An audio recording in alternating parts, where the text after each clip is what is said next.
before, and I keep repeating, this team has so much heart. We're a little privateer, working so hard, and not quitting. Every person on that team's worked so hard. I know you hear that story so many times, but it really, when you look at it, we've taken a year and a half to get to where we are today. We didn't have the resources of the factory or the funding or the technology, and so we just had to have some smart folks and just kind of, we all put our heads together and worked really hard at it. We've tested here a few weeks, a month ago, whatever it was, and made some progress again. Every time we've tested, you know, I said we're chasing a moving target because the factories aren't sitting still, so we've got to make sure that our development curve is steeper than the factories. Otherwise, we're not going to ever catch them. We'll be the same gap all the time. Been there before. So we did. We stepped up the game, and every time we do development, change things, we get faster and think, oh, we're there. And then, of course, they would be a little bit faster, and we'd get closer, but not quite there.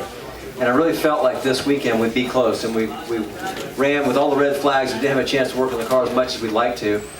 And we did a good time yesterday, but I knew there was more there, and then everybody else kept working on the car, getting faster. So this morning I went out and had to rush with the red flag. I had 8 minutes in the car. I had to rush to get the tires up to temperature to find out where the balance was, because our aero balance wasn't quite right.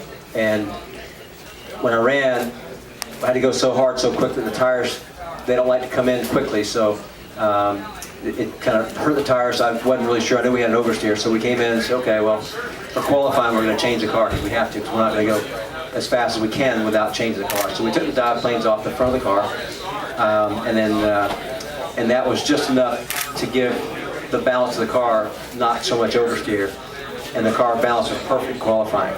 And we went out for qualifying and didn't really know where the balance was going to be, so I went out and I was able to take my time and build the pressures and the temperatures up in the tire over a longer period of time gently, and that's when the tires had the most grip. So we did that and got the time we did, came in, we were quickest at that time, and then sitting there, that's when I think we moved back to third place or wherever it was. And I knew that I could go a tick quicker because I went into turn one, did a beautiful, perfect turn one, but then I pushed it a bit hard in turn five and somewhere else and got a little bit sideways, so I knew I lost a tick of time. So I think Greg Kramer came up and gave me a thumbs up, and I said, I'm going back out, because for us, it'd be great to be in the top three, but it's not like the pole. And so we went back out and tried, went hard, and I didn't quite get through turn one quite as good, probably 95%, but I did a better job with the rest of the track, and that's where the 10th came from. That, you know, this field, I gotta say, LMS, I've been doing this since the beginning of LMS and beyond. Probably one of the senior guys here, I hate to say that. And I've never seen the field as competitive as it is now.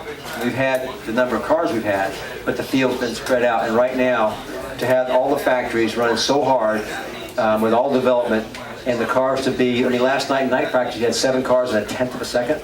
So, I mean, you look, we got a 1/10 quicker and went from third to first. So it's just, it's phenomenal. It's a tribute to the series and what they've done, and it's really spectacular. But and I've got to say thanks to Dave and Andrew Robertson, who have come a long way in a lot of areas as far as team owners, but as far as drivers as well. They've always been spectacular people, but to give me the opportunity to be up here and help them and to see them get better and better too, it's kind of a double. When we develop the car and they keep working at it, all of a sudden you see them just really excelling. And so now it's nice to have a car to go with it, and I'm happy for them, very happy.